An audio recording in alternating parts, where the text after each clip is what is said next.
Hello, everyone, and welcome to What in the World is Dyscalculia, the podcast that is all about the math learning disability. This podcast is produced and presented by EduCalc Learning, and I am your host, Dr. Honora Wall.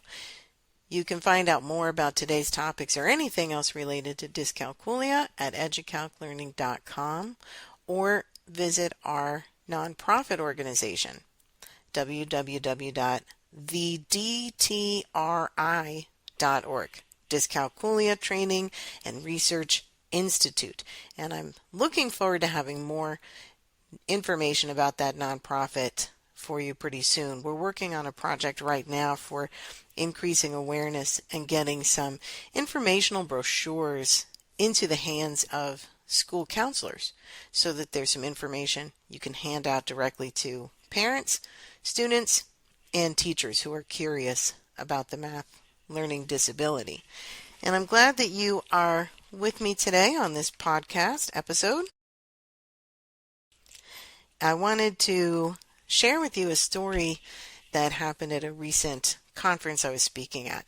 I was having a great time at this conference, and sometimes you get an unexpected benefit when you're presenting at a conference, and that's exactly what happened to me. I was presenting on an introductory, what is dyscalculia, for teachers in Iowa. And as part of the conversation, one of the teachers in the room was asking about using a calculator, and they said to me, well, you said that dyscalculia makes people forget steps and it's hard to follow procedures, and yet you're telling us to use the calculator, but that's going to be steps and procedures. And I said, well, no, I do want you using the calculator because it's going to be beneficial in saving time, reinforcing the right answer, letting students focus on the concept or the vocabulary without worrying about those basic facts. And long story short, the person in the audience and I were not hearing each other for a few minutes. I will save you the back and forth, but it was a little comical because I was obviously not answering the question he was asking. It took us a few minutes to figure out the question. And at one point he said, I'm sorry to push on this. It's just I really want this to work for my students. And I said, listen, push away. The only way that a presenter on any topic is going to give you what you need as the attendee is if you ask those questions and push. And also by having the attendee push, it helped me understand what teachers need and how to explain in the best way possible. And that's really the name of the game. The more we get teachers on board with understanding exactly what dyscalculia is, what it does, and how to support students, the faster we're going to have a lot of students succeed really quickly in all classrooms. And that is the passion that drives my work. So back to my presentation story. After a few minutes of this back and forth, we finally figured out what the issue was with this conversation. The teacher who I was speaking with teaches a pre-calc class in high school. Now, students with dyscalculia do great in higher level math classes. It's much easier than elementary school math for a number of different reasons, but mostly high school math does not bother with the dyscalculia trifecta: time, money, and place value. Also, we don't ever multiply 3 and 4 digit decimals times 3 and 4 digit decimals in upper level math and science classes. We deal with much smaller, easier to work with numbers. But in this pre-calc class, the teacher was worried about having students use the fraction to decimal and decimal to fraction button on their calculator. Now that button, if you're using a higher level, more expensive, fancier calculator, it will convert between fractions or decimals or fractions and mixed numbers. Sometimes they have that button as well. And there are a lot of steps involved as we use those fancier buttons. So in that situation, absolutely, this could cause a problem for a student with dyscalculia because there's so many different buttons to push, and what order do you push them and how do you remember? So once we got that figured out, where I knew exactly what button he was talking about and the content he was concerned with, manipulating fractions and decimals and showing things in different ways, I said, oh, okay, now I get it. I agree. Having to use the second and then this and then the number and then that and a bunch of different buttons, that can be a lot.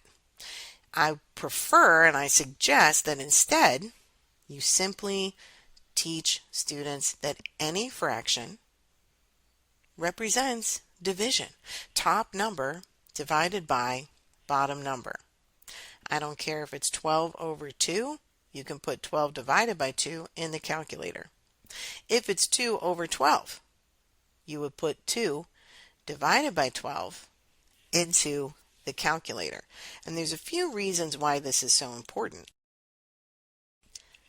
The first reason is that order in division and subtraction is super important. Division is not commutative the way addition and multiplication is. You can add and multiply in any order you want. It will never change your answer.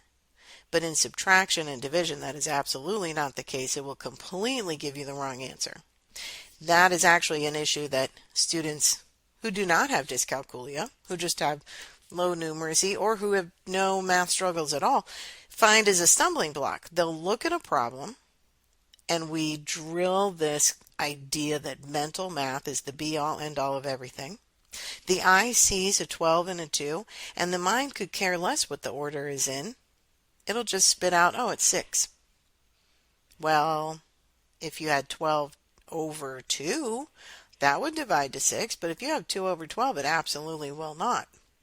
You would either simplify that fraction to 1 over 6, or you would have a decimal if you were doing the long division. So practicing top number divided by bottom number helps students understand that order is incredibly specific and important in division. So that's number one. It really reinforces the commutative property when we can and cannot use it. Number two, if the only thing we're ever telling students is top number divided by bottom number, now they have a skill set they can use on any calculator, from the 4-button basic one to the TI-30XA, which is my personal favorite, to the very fancy high-end super expensive calculators. Hey, if it's a fraction and you need a decimal or a final answer, top number divided by bottom number. That's very easy. The steps are always the same. Doesn't matter what the fraction is. That helps students feel mastery and consistency.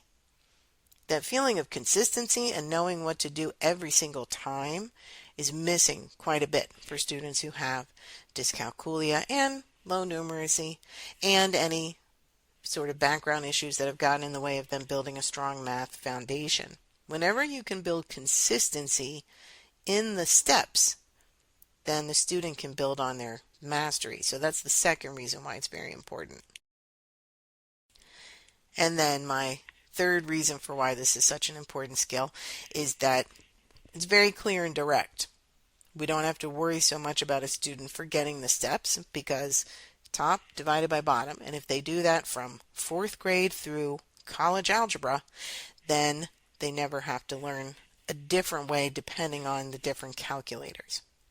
Now, some students, of course, especially if you're doing the right interventions and accommodations at an early age, in 4th and 5th grade, then by the time they get to high school, if they've had consistent, proper instruction for dyscalculia, then they'll be ready to look at some of these different buttons on the calculator.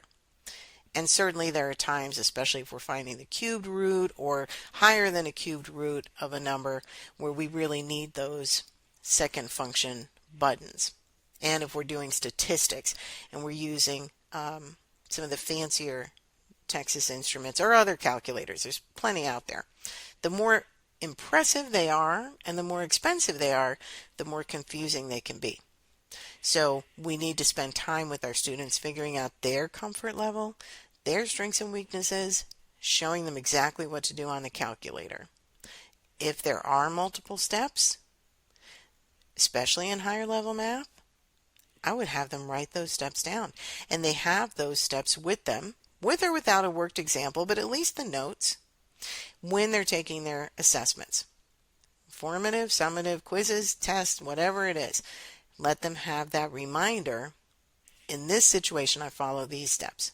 In that situation, I follow the other steps. They know they have multiple situations of math problems, and they know they have multiple steps they could choose from. The issue for a lot of students is, how do you match the right steps to the particular problem?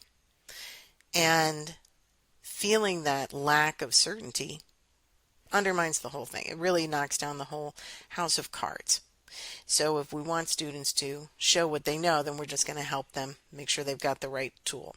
And as adults, we do this for ourselves all the time and for each other. If you've ever put together a piece of furniture from any store that you bought furniture in a box from, it comes with a set of directions with some pictures and the name and exactly where you use that tool. Even if you have put together a million dining room table sets, you are still going to get the instructions in the box, and they're going to very clearly label the different screws, the different nuts and bolts, the Allen wrench, anything else that's included. Now for me, putting together the furniture is still hard no matter how many times I do it. Just not my skill set, not my favorite thing to do. But I certainly expect that I'm going to have those instructions in the box. So when we talk about these accommodations and interventions for students, it's not anything we're not doing for ourselves as adults. So let's make sure to give students the right support, and then they can work to mastery. And then if you are having a conversation with your students, or if you're presenting and you're talking with an attendee in the audience, and you find that you're just not really getting where you need to be, you're not understanding each other, and understanding what the person is asking, make sure you step back and ask them some better questions. I could have saved a ton of time and effort and probably aggravation on this poor attendee's part if I had simply said in the beginning, tell me what topic you're using that calculator for and exactly which buttons you're talking about, so I know what we're dealing with. Then I could have had an answer that would have been appropriate right away. But instead, I was explaining my point, and that point did not answer the person's question. So remember, as educators, trainers, parents, we need to tweak our questions, and we can get where we need to be faster. If you're the student or the parent, or if you're a teacher talking to a presenter in a conference and you're not getting the answer you want, keep asking, keep working on it. Keep saying, I'm not sure if I'm asking this the right way. Let me show you, or let me give you an example, and keep going until you find some common ground. You get that right answer that you need. Sharing information is the way we all get to success. And that's exactly what I hope you get out of these podcast episodes, is a way to be successful as a teacher, as an interventionist, as a tutor, and as a student of any age. If you're an adult with dyscalculia and you've been trying to get support for a long time and it's not working, don't give up. You just haven't met the right person yet who understands your needs and can give you the right support. But there is a way for all of us to get to the hallowed land of math success, even for people with dyscalculia. And I promise it's not that hard. And the success, once you get it right, comes fast and easy, and it stays that way. I'm very excited that my students who I've worked with and the ones I'm working with now find success in math and upper level science pretty quickly, and they stay there because accommodations work and interventions work. And if you are using a calculator, keep it simple. Keep your steps minimal, and make sure that you work with students to use the simplest, easiest explanation is almost always best. If you have any questions or comments, push through the email, push through comments on our Facebook page, find us on LinkedIn. Go to the website and email me directly from there. I would love to delve into your specific questions and comments. And you can find more information on educalclearning.com. This is Dr. Honora Wall. Thank you for listening to the What in the World is Dyscalculia podcast presented by EduCalc Learning, and I look forward to seeing you again soon.